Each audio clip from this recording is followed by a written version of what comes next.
ایک شخص جسے لوگ ٹڈا کہتے تھے اپنی بیوی کو لے کر اپنے مقامی گاؤں سے نکل کر دوسرے گاؤں میں سیٹل ہو گیا۔ فیصلہ کیا کہ اس نئے گاؤں میں نئی شناخت پیدا کروں گا اپنی۔ اب لوگ مجھے ٹڈا نہیں پیر صاحب کہیں گے۔ بیگم نے پوچھا وہ کیسے؟ جواب دیا اس گاؤں کے چودھری کی بہن کے پاس ایک قیمتی ہار ہے، بس تم وہ ہار کسی طرح چرا کر لے آؤ، پھر دیکھتی جاؤ۔ بیگم نے حکم کی تعمیل کرتے ہوئے کمال مہارت سے ہار چرا لیا اور لا کر ٹڈے کو دے دیا۔ دوسری جانب گاؤں میں ہنگامہ ہو گیا۔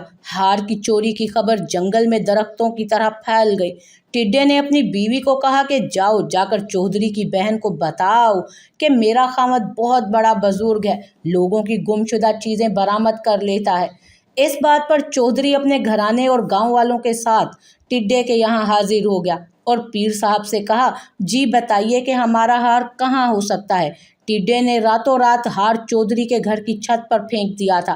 بتایا آپ کا ہار کسی نوکرانی نے چرایا تھا جس نے بعد میں خوفزدہ ہو کر آپ کے گھر کی چھت پر پھینک دیا ہے، اسے جا کر وہاں سے اٹھا لیں۔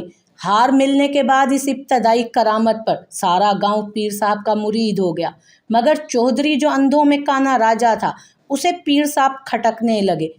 گاؤں والوں کو سمجھایا کہ یہ شخص مجھے فراڈ معلوم ہوتا ہے، مگر گاؤں والے انکار کرتے رہے۔ چودھری نے پیر صاحب کو ایک اور آزمائش میں ڈالا، مگر خوش قسمتی سے وہ آزمائش میں بھی وہ کامیاب اترا۔ لوگوں نے چودھری کو سمجھایا کہ اب بس کرو، بزرگوں پر شک نہیں کیا جاتا۔ چودھری پریشان ہو گیا اور عہد کر لیا کہ جو بھی ہو میں اس پیر کا بھانڈا پھوڑ کر ہی چھوڑوں گا۔ آخر ایک دن چودھری نے اعلان کیا کہ کل کھلے میدان میں تمام گاؤں کے لوگ اکٹھے ہوں گے۔ اگر پیر صاحب نے بتا دیا کہ میرے ہاتھ میں کیا ہے تو میں سب کے سامنے ان کی بیعت کر لوں گا۔ سب لوگ پیر سمیت میدان میں پہنچ گئے۔ چودھری گھر سے نکلا تو سوچتا رہا کہ ہاتھ میں کیا پکڑا جائے۔ اچانک اس کی نظر ایک ٹڈے پر پڑی۔ اس نے پکڑنے کے لیے ہاتھ بڑھایا تو وہ پھدک گیا، پھر ہاتھ بڑھایا وہ پھر پھدک کر دور ہو گیا۔ تیسری دفعہ میں وہ پکڑا گیا۔ چودھری مجمع میں پہنچا اور سوال کیا بتاؤ میری مٹھی میں کیا بند ہے۔ اس سے پہلے کہ پیر صاحب جواب دیتا کہ ناز پان مسالہ یا کوئی اور چیز ہے، ایک گہری سوچ میں وہ پڑ گیا۔ اسے اپنی شامت نظر آئی۔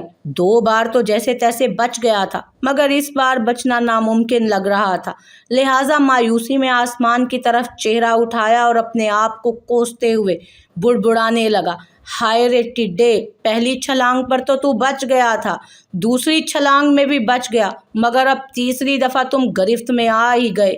یہ سنتے ہی چودھری ٹڈا المعروف پیر صاحب کے پاؤں سے لپٹ گیا، دھاڑیں مار مار کر معافیاں مانگی، کہا کوئی مانے یا نہ مانے میں مانتا ہوں کہ تم پیر و مرشد ہو۔ اے اللہ!